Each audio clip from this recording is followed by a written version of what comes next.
Todos, ¿cómo les va? En esta mañana vamos a seguir reflexionando sobre las... Muy bien, está despierto Sergio. Sobre las parábolas del Señor Jesucristo. Le invito a abrir su Biblia al Evangelio de Mateo. Vamos a estar reflexionando en el capítulo 13. Hay una parábola pequeñita, cortita, breve, como una semilla de mostaza. Y bueno, ese es el tema. Nos vamos a hablar de la parábola de Jesús, que es una, en realidad, más que todo una metáfora extendida, donde Jesús habla de que el reino de Dios es semejante a una semilla de mostaza o semejante a la levadura. Bien, lo vamos a leer, es muy breve, son apenas 3 versículos y vamos a tratar de explicarlo. Dice así. Mateo capítulo 13, versículo 31, dice así, voy a usar la nueva versión internacional, dice, les contó otra parábola. El reino de los cielos es como un grano de mostaza que un hombre sembró en su campo. Aunque es la más pequeña de todas las semillas, cuando crece es la más grande de las hortalizas y se convierte en árbol, de modo que vienen las aves y anidan en sus ramas. Les contó otra parábola más. El reino de los cielos es como la levadura que una mujer tomó y mezcló en una gran cantidad de harina, hasta que fermentó toda la masa. Hasta ahí una mala lectura. ¿Bien? Bueno, acá Jesús, en todo el capítulo 13, viene explicando qué es esto del reino de Dios. Y anterior a esta historia, a esta pequeña ilustración de que el reino de Dios es como una semilla de mostaza o como la levadura, Jesús había contado 2 parábolas donde reflejan otros aspectos del reino de Dios. No vamos a ir sobre estas parábolas, pero la primera se llama la parábola del sembrador o la parábola de los distintos suelos, que básicamente es lo que Jesús dice, que hay una diferente respuesta al mensaje de él. Hay gente que no entiende el mensaje de Jesús. ¿Qué tipo de suelo es ese? El del camino. Están los que reciben el mensaje de Jesús por un tiempo, pero cuando vienen las persecuciones lo dejan. Luego están aquellos que reciben la palabra, pero el amor por las cosas de este mundo, las posesiones, lo ahogan. Y solamente hay un pequeño grupo, un cuarto, digamos, para hablar en términos de porcentaje, son los que lo reciben y dan fruto. Esa es la primera de las parábolas que hablan de cómo es este reino. La segunda parábola es la parábola del trigo y la cizaña. Bien, donde Jesús lo que intenta enseñar es que es imposible o es muy difícil distinguir entre aquellos que son y no son ciudadanos de este reino. ¿Está claro? O sea, es tu deber, Miguel, y el mío, discernir quiénes son los ciudadanos del reino. No es nuestro deber. Es el deber del Señor al final de la época, decir, bueno, los ciudadanos del reino vienen de acá, los que no, vayan para allá. Bien, ahora en esta parábola, y aquí ya entramos, Jesús lo que quiere hablar del reino de Dios es explicar algo que realmente es muy poderoso y le pido a Dios que me ayude a poder explicarlo y compartírselo. El reino de Dios, dice Jesús, tiene un comienzo pequeño. Chicos, dejen el teléfono ahí o eso cosito verde, no se distraigan. Tiene un comienzo pequeño, ¿bien? No puedo con mi genio. Tiene un comienzo pequeño, como una semilla de mostaza. ¿Quién ha visto una semilla de mostaza alguna vez? Bien, son pocos. Voy a darle un ejemplo similar. ¿Quién ha visto una semilla, la quinoa? ¿Alguna vez probaron? Bueno, igual, 1 milímetro, quizá un poquitito más chiquita la quinoa. Bien. La cuestión es que si vos sembrás una semilla de mostaza, ¿saben cuánto llega a medir el arbusto? ¿Cuánto? Más o menos, entre 1,5 metros y 3 metros. ¿Tá? Pero 4,5 metros es un montón, es una semillota, digamos. Según MacArthur, mira vos, bueno, no consulté la misma fuente.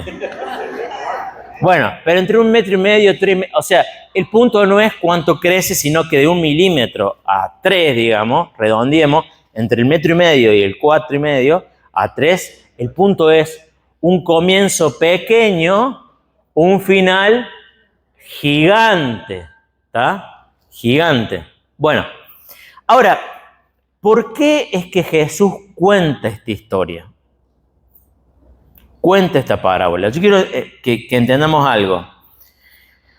Cuando Jesús empieza su ministerio y empieza a enseñar el reino de Dios, los judíos tenían otra expectativa.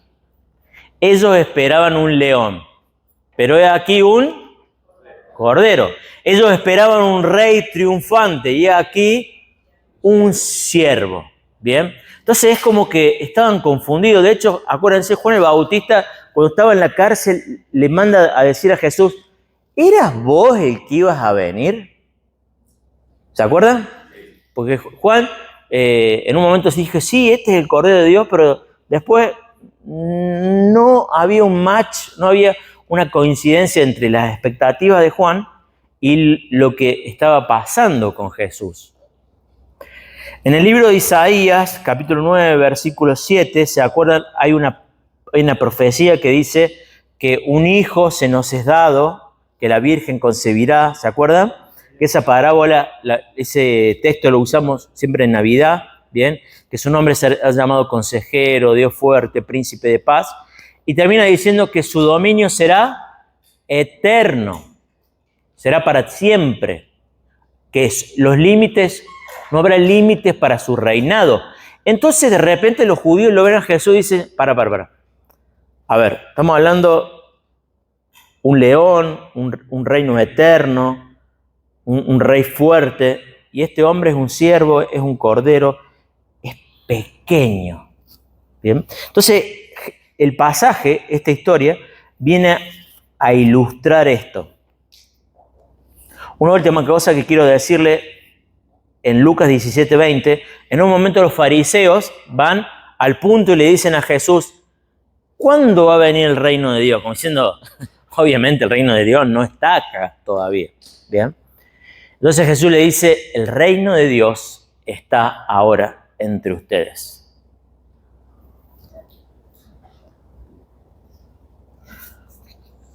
Vamos a entender o explicar primeramente el asunto de la semilla de mostaza.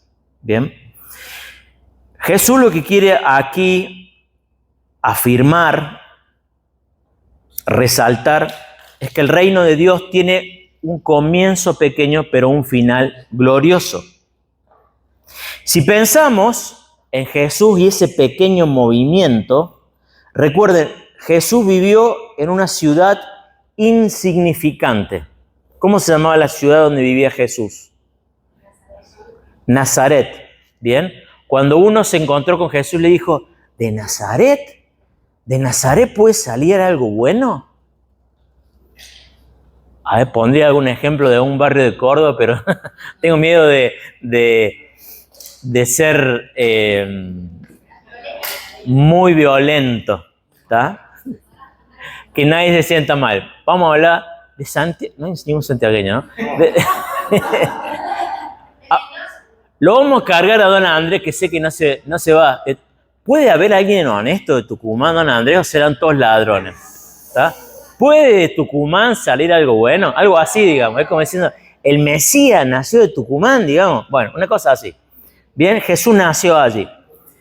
Ahora, Jesús nació en un lugar insignificante y estaba rodeado de un grupo de personas. Realmente, si vos querés rodearte de un grupo de personas que realmente puedan hacer que el movimiento que fundaste sea algo que prospere y algo exitoso, la verdad que Jesús no eligió a los ojos de los hombres, no eligió los mejores compañeros. Pedro era muy ciclotímico. Hoy en día Pedro dirían que era bipolar, ¿o no? ¿Bien? Porque Pedro, Señor, te voy a seguir hasta la muerte. Y al rato, no lo conozco. ¿Está? En un momento, Señor, esto, y al rato Pedro, o sea, un hombre con altibajos, ¿no? Después había dos hermanos que estaban muy lejos de ser tipos de amor, tipos de cariño, ¿bien? ¿Se acuerdan? Habían dos hermanos que se llamaban los hijos del trueno. ¿Quiénes eran? Juan y Jacobo, ¿bien? Eran tan simpáticos que en un momento un grupo de samaritanos que se opuso a Jesús y Juan y Jacobo le dijo a Jesús, che, Jesús, sería buenísimo que haga lo que hizo Elías, anda, tirale fuego así como, ¿viste? Como, ¿viste? ¿Dragon Ball hace eso? No, chicos. ¿Dragon Ball tiraba fuego? No. ¿Quién tiraba? ¿Quién? Mazinger Z, gracias, Eva. ¿Está? Gracias, Eva. Bien. Imagínense, Juan y Jacobo creían que Jesús era, no sé, un tipo violento, ¿viste? No habían entendido. Bueno. Ahora, y estos tres eran los mejores, bien, que Jesús había elegido. Ni hablar de Judas, ¿no? Sergio Massa, el tipo de confianza, digamos, ¿entendés? El tipo de confianza. Entonces, bueno, bien, imagínense la gente con la que Jesús se rodeó. Quiero mostrarle un poquito, con la ayuda de Mateo, vamos a ver Google Maps, vamos a ver la expansión geográfica del cristianismo. Después vamos a hablar de la expansión numérica, pero primero vamos a ver la expansión geográfica. Ahí Mateo nos va a ver la ciudad de Nazaret. Jesús nació en la cuarta calle, en el número 373. No, mentira, nació en Belén. Pero Jesús vivió ahí. Si vamos un poquito, miren la iglesia de la Anunciación, miren un montón de iglesias con el nombre cristiano. Si vamos un poquito más al norte, Mateo, y a la derecha vas a ver el mar de Galilea, al norte. Arriba, a la derecha. A la derecha. Subí.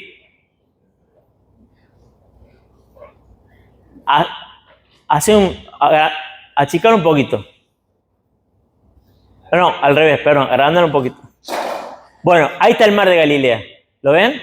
Bueno, o sea, Jesús, digamos, esta sería una de las rutas más comunes de Jesús, entre acá y acá. ¿Bien? ¿Me siguen? Bueno, ahora Mateo de a poquito empieza a mostrarnos Israel. ¿Bien? Eso es Israel. Un poquito más grande. Israel. Al norte ven Damasco, capital de Siria. Bien. Es una ciudad muy antigua. Jerusalén, ¿la alcanzan a ver? ¿Está? Bueno. En ese lugar chiquitito empezó el cristianismo. Empezamos a aumentar, Mate, tratando de ver todo el Mediterráneo. ¿Bien? ¿Poquito más? ¿Poquito más? ¿Poquito más? ¿Bien? Un poquitito más. Ahí está. Bien. El cristianismo, aproximadamente en el año 100, había llegado hasta los límites, digamos, de Portugal, y algunos creen que había llegado a la India. ¿Bien? ¿Quién fue el supuesto discípulo que llegó a la India? Tomás, ¿está? Pero hay dudas sobre eso. Pero bueno, queremos mostrar un poquito dónde queda la India para que tengamos una idea más para la derecha, para allá, Mateo. Un poquito más bajito. No, es trampa, Mateo. Nunca más van a querer agarrar la computadora los chicos, ¿dice? Bueno, ¿se dan cuenta dónde está la India? Acuérdense dónde está Israel. En 100 años, ¿está? Ahora, no había auto, no había ni bicicleta, ¿está? ¿Cómo se transportaban, chicos? En el mejor de los casos, ¿está? A pie, a pie, en barco en algunos momentos, pero no era muy seguro andar en barco todavía. ¿Tá? Bueno, o sea, la expansión geográfica fue increíble, ¿bien? Pero ahora hablemos de la expansión numérica. ¿Cuántos cristianos había aproximadamente entre la resurrección de Jesús y Pentecostés? 120. Un poquitito más que nuestra iglesia. Supongamos los que estamos en la iglesia más los que están en el restaurante ahí dando vuelta. ¿Bien? 120. ¿Cuántos cristianos había 300 años después de la resurrección de Jesús? ¿Cuántos? 300 años después. Un número. Adivinen, che. No lo voy a hacer pasar frente. Levante la mano y diga un numerito. Unos 3.000. 2 millones y 10 millones. Por ahí cerca. A ver, es muy difícil porque no había censo. A ver, Ciro, ¿qué quiere decir? 18. Bueno, a ver, no es tan fácil porque no había censo, pero las mejores estimaciones hablan que ya para el año 333, o sea, 300 años después, había más o menos casi 10 millones de personas. 10 millones de personas eran cristianos. Ahora, ¿por qué es importante esto, entenderlo? Porque el cristianismo es un movimiento que no tenía armas, no tenía dinero, no tenía poder, es más, no tenía nada, o sea, no es como, si vos comparás, por ejemplo, la expansión del cristianismo con la expansión del Islam, el Islam se expandió a fuerza ¿de qué? A fuerza de espada, ¿está? Bien, el cristianismo no fue así. El cristianismo fue un movimiento pacífico y como dijo Shirley, no es que la gente, oh, qué bueno estos cristianos, vengan muchachos, los vamos a recibir. Así fue la aceptación. No, los cristianos fueron perseguidos. Bien, la gente, algo interesante, ¿usted sabe por qué la gente perseguía a los cristianos? Los romanos en particular.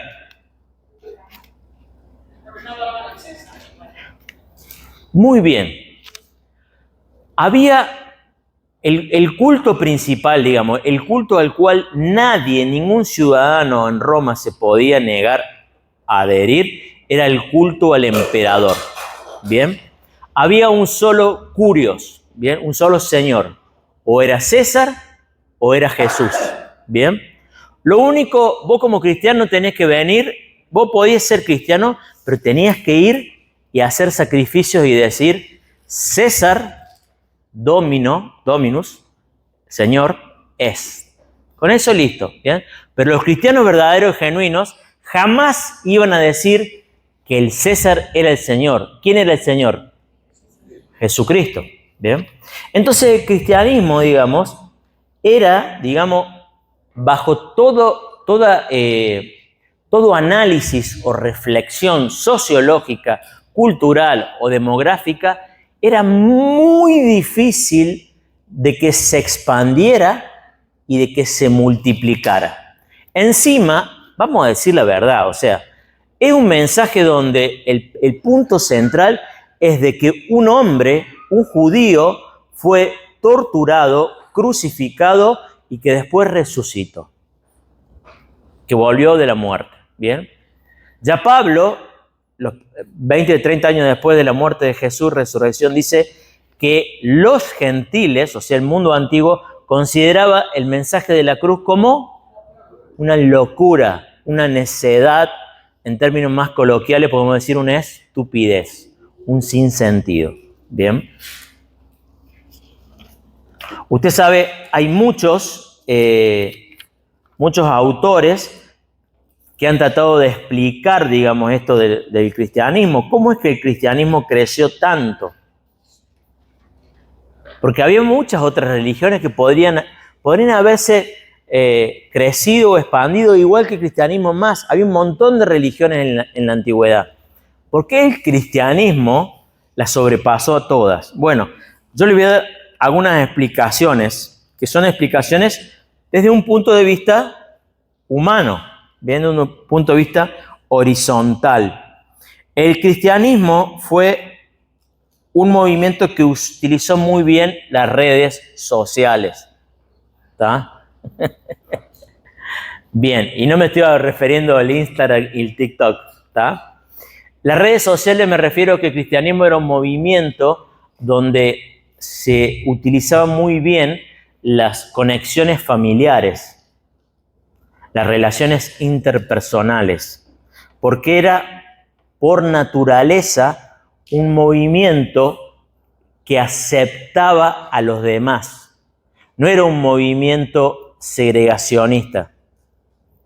En el sentido, por ejemplo, los judíos sí, son un movimiento cerrado, digamos.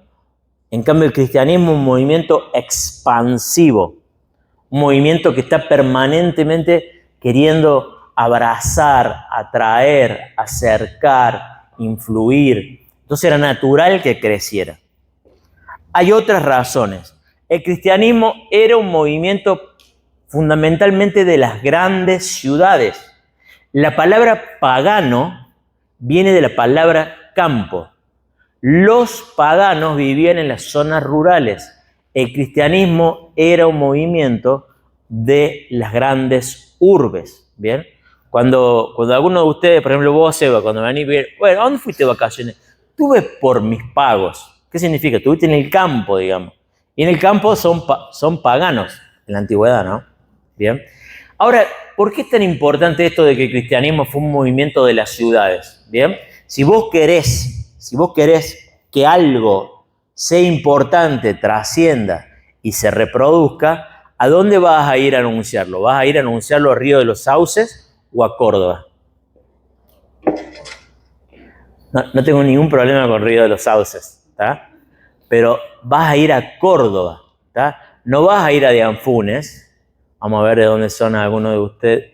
Bueno, San Francisco, tampoco vas a ir a San Francisco, menos porteña. A ver, bueno, San Francisco no, a ver quién más. Estoy viendo los lugares de donde vienen algunos de ustedes. Bueno, Rosario puede ser, está bien. Rosario siempre estuvo cerca, diría Fito Páez. ¿Está? Cañada de Luque no hay ninguna posibilidad. Cañada de Luque nada. Bueno, déjalo que esté en Cañada de Luque. Es preferible que... Bueno, pero vos ¿cómo conociste el Evangelio? ¿En Cañada de Luque o acá? ¿Dónde conociste el Evangelio? ¿En Cañada de Luque o acá? Y ahora de acá, ¿a dónde vas a llevarlo? A Cañada de Luque. ¿Se dan cuenta la lógica? Bien. Es un movimiento urbano. Pablo, cuando iba a predicar, fíjense, iba a predicar a Atenas. ¿Y a dónde quería llegar? A Roma, ¿me entendés? O sea, Pablo no le interesaba mucho Sicilia, ni le interesaba mucho, no sé, Capri. No, él quería Roma, porque Roma era el centro cultural y el lugar más importante de la antigüedad. ¿Bien? Bueno, hay muchas razones. Otra de las razones es porque el cristianismo era un movimiento fundamentalmente intelectual. ¿Bien? El cristianismo es la religión del libro. Y después, y no por último, el cristianismo es un movimiento compasivo. Una de las diferencias que, por ejemplo, muchos sociólogos hablan, digamos, es que, por ejemplo, en la antigüedad, cuando azotaba la peste, en la época de Marcos Aurelio azotaba la peste, la mayoría de los romanos, ¿saben qué hacían con sus familiares? Los dejaban, se alejaban, ¿viste? ¿Qué hacían los cristianos? Iban, los cuidaban, ¿me entendés? Entonces la gente abría los ojos, decía, che, esto tienen algo distinto, ¿me entendés? Esto hay algo diferente en los cristianos, ¿bien? Bueno, ahora, todo esto que estamos hablando es solamente una descripción desde el punto de vista sociológico, demográfico, cultural, o sea, desde el punto de vista natural. Pero el cristianismo, nosotros sabemos que también es un movimiento sobrenatural. ¿Qué es lo que explica que un hombre como Pedro, que era ciclotímico, era un cobarde, después se paró delante de 5.000 personas y dijo, este Jesús a quienes ustedes crucificaron, Dios lo proclamó como Cristo al haberlo levantado de entre los muertos. ¿Qué pasó en Pedro en ese tiempo? ¿Qué pasó? El nuevo nacimiento. Pedro vio a Jesús resucitado y recibió el Espíritu Santo. ¿Bien?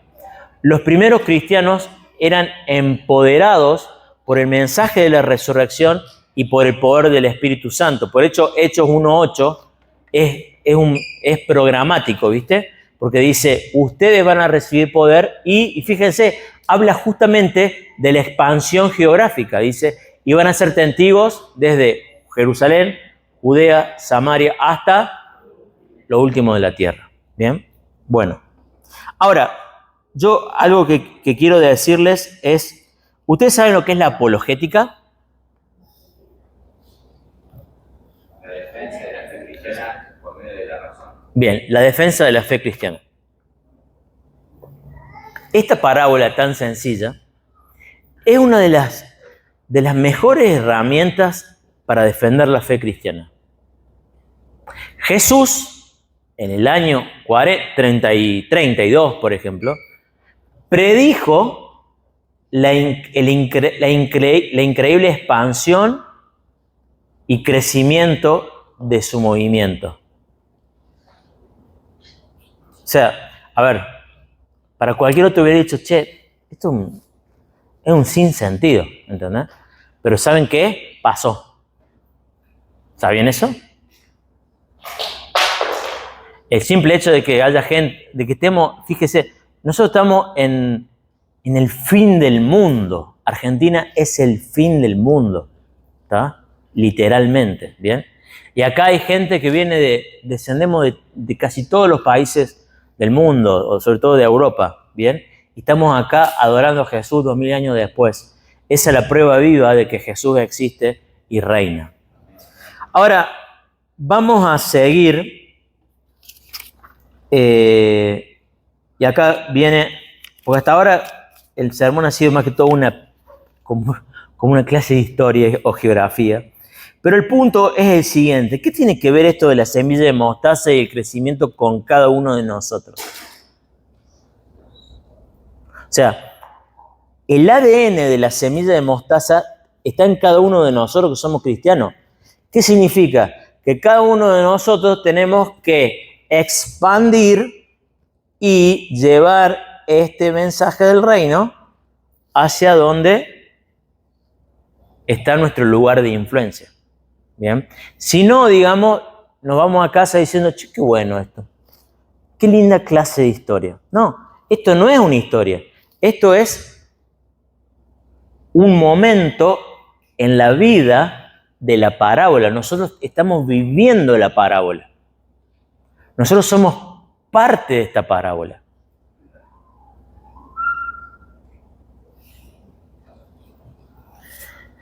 La segunda parábola es la parábola de la levadura. Bien, y dice lo siguiente, dice, el reino de los cielos es como la levadura que una mujer tomó y mezcló en una gran cantidad de harina hasta que fermentó toda la masa. Me puse a estudiar cómo funciona la levadura. La verdad que tengo cero experiencia en panadería, sí en probar. He catado muchas cosas de la panadería, pero en lo que es el hacer, digamos, no tengo mucha idea.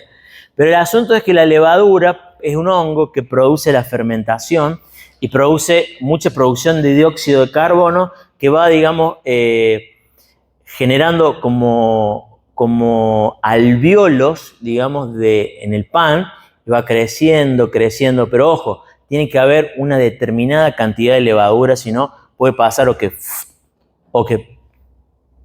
¿está? A ver, alguien que conozca un poco, vos que sabe un poquito más de esa cosa, ¿es así o no? Bien, es así, bien. La levadura tiene que ser justa. Bueno, ¿cuál es el punto? La levadura en el Nuevo Testamento habla mucho acerca de la influencia del cristianismo. De la influencia del cristianismo. Bien. Ayer compartí un artículo, compartí un artículo, un PDF sobre la influencia del cristianismo en el grupo y puse no leer. Y el que está muy atento al artículo, me dice, Manuel, ¿para qué compartí? Este lo pongo yo porque vos me lo escribiste, pero le pongo, digamos, me imagino a Alex diciendo, Manuel, ¿cómo va a compartir ese artículo si pone no leer? ¿Viste? Entonces yo le digo, Ezequiel, estoy utilizando la psicología inversa, ¿me entendés? Porque si pongo, por favor, leer, no lo va a leer nadie, ¿me entendés? En cambio, si le genero ¿viste? Como dice Pablo en Romanos 7 dice, el pecado tomando ocasión de la carne, cuando dijo, no codiciarás, ¿qué quisimos? Codiciamos. Por eso yo, siguiendo Pablo, dije, no leer, ¿está? A ver, ¿cuántos de ustedes leyeron el artículo? A ver, levanta la mano. Bien, ahí, vamos, eso. Bueno, bien. Ese artículo, que los que son más honestos pueden leerlo después. Son más obedientes, bien. Pueden hacer una breve lectura de cuáles son las influencias, cómo el cristianismo cambió el mundo, bien. Y podemos hablarlo en muchas cosas. Yo les voy a dar un ejemplo. Vamos a hablar de cosas, digamos, que sean sencillas y vamos a ir de allí a la profundidad. Algo muy interesante es cómo cambió el lenguaje, ¿bien? Esto lo tiro como algo gracioso porque sé que algunos están durmiendo. Bueno, imagínense un día domingo en la familia, viene el tío y dice, ya viene aquel otro, piel de Judas, por ese por 30 monedas de plata entrega a la hermana. Ahí viene arrepentido, parece el hijo pródigo. ¿Qué se cree que nosotros en esta casa somos los buenos samaritanos para perdonarlo? No lo vamos a perdonar. No le vamos a dar ni una moneda. Ni una moneda. ¿Se cree que soy faraón para tener tanta plata? ¿Se dan cuenta cómo el lenguaje de la Biblia, digamos, se ha permeado en la cultura de tal forma que nosotros podemos expresarnos y no nos damos cuenta? Hay gente que no leyó nunca la Biblia y entiende qué es el buen samaritano, qué es el hijo pródigo, qué es la oveja perdida. ¿Se entienden? El cristianismo ha influenciado la cultura. Ahora, hay 2 o 3 cosas que me parecen fundamentales, después las otras las puede leer. Por ejemplo, hay un versículo bíblico que es fundamental para afirmar el valor de la vida como cristianos. Génesis 1:27 dice que Dios creó al hombre a imagen y semejanza. ¿Bien? Y eso que nosotros lo damos por sentado, ¿bien? Que en la antigüedad no lo daban por sentado, ¿bien? Hace que los cristianos crean, piensen y actúen como si cada individuo tiene un valor eterno. Por eso los cristianos se opusieron al infanticidio. ¿Saben lo que es el infanticidio y la diferencia con el aborto? El infanticidio era, después que el niño daban a luz, era muy común el infanticidio. Ya sea matarlo o abandonarlo. ¿Bien? ¿Ustedes saben que los primeros orfanatos fueron creados por cristianos? ¿Por qué? Más allá de la compasión natural, ¿por qué? Porque creían que cada ser humano era creado a imagen y semejanza de Dios. Y eso, mis queridos, quizá alguno de ustedes dice, che, loco, chocolate por la noticia. Bueno, no fue siempre así. Los indios, hasta no hace mucho tiempo atrás, cuando el marido moría, enterraban a la viuda. Y los africanos también hacían eso. ¿Me entienden? O sea, hay que leer un poquito para entender que el cristianismo, la civilización no sería lo que sería si no fuera por Jesús y su mensaje. Vamos a hablar de la educación. Los cristianos, como cultura, son el pueblo más alfabetizado, ¿bien? Porque somos el culto somos el pueblo del libro. ¿Cuáles son las 5 universidades más importantes de hoy en día? Harvard, Oxford, Cambridge. Hasta ahí las 3 que nombraron, 2 están en Inglaterra, una está en Estados Unidos.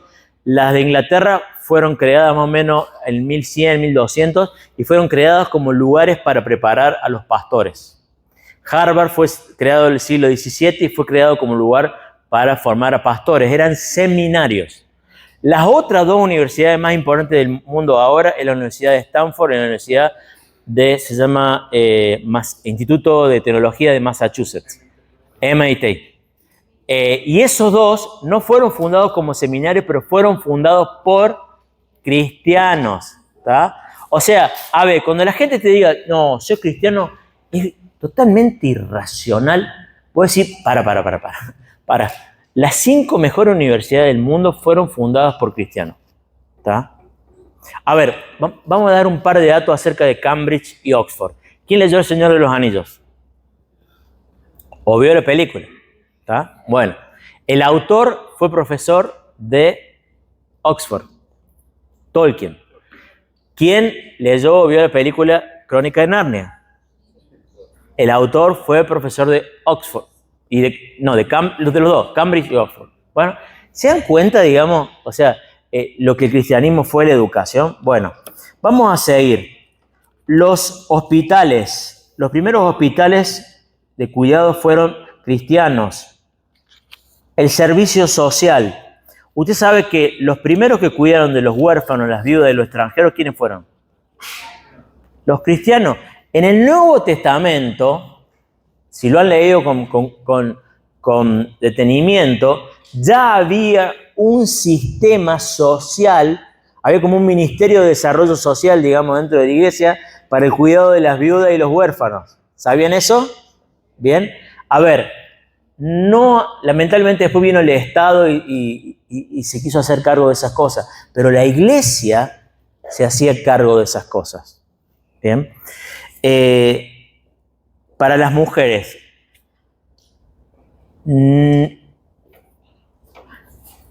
Jesús, hay gente que no le gusta esto, ¿no? Pero Jesús fue el primer feminista. ¿Está? Una vez dije esto y un pastor me mandó un mensaje como diciendo, Manuel, ¿qué está diciendo? Lo voy a decir bajito, quizá que Jesús fue el primer feminista. ¿Está? Jesús le dio un lugar a la mujer que nunca antes nadie le había dado. Bien. Jesús, el cristianismo sacralizó el matrimonio. Se acabó el doble estándar. Había un doble estándar. Los hombres podían tener relaciones extramatrimoniales, las mujeres no. ¿Está? En el cristianismo no, era todo igual. Todo igual. Diferentes roles, bien, pero no había ya doble estándar. Bueno, ya estamos terminando. De vuelta, esto no pretende ser una clase de historia, sino que también es importante hablar de cómo el cristianismo puede influenciar a nosotros hoy en día. Recordemos que nosotros somos seres tripartitos, ¿bien? Sí, somos seres tripartitos en cierto sentido. Tenemos una parte material y una parte inmaterial. Pero la parte inmaterial podemos describirlo de la siguiente forma. Tenemos intelecto, tenemos afecto y tenemos voluntad, ¿bien? Y el cristianismo, mis hermanos, no fue un movimiento que nació de la élite y afectó a las bases, sino que fue al revés. Fue un movimiento desde abajo. Y es un movimiento que va influenciando a la sociedad persona a persona. ¿Bien?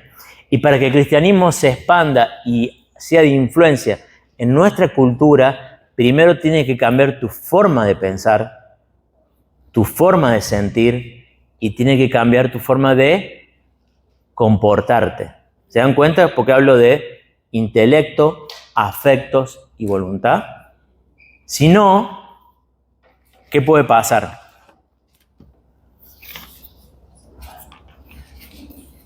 Hay un autor, Don Carson, dice que estamos siempre el cristianismo ha estado bajo el riesgo de una generación de desaparecer. ¿Sabían eso?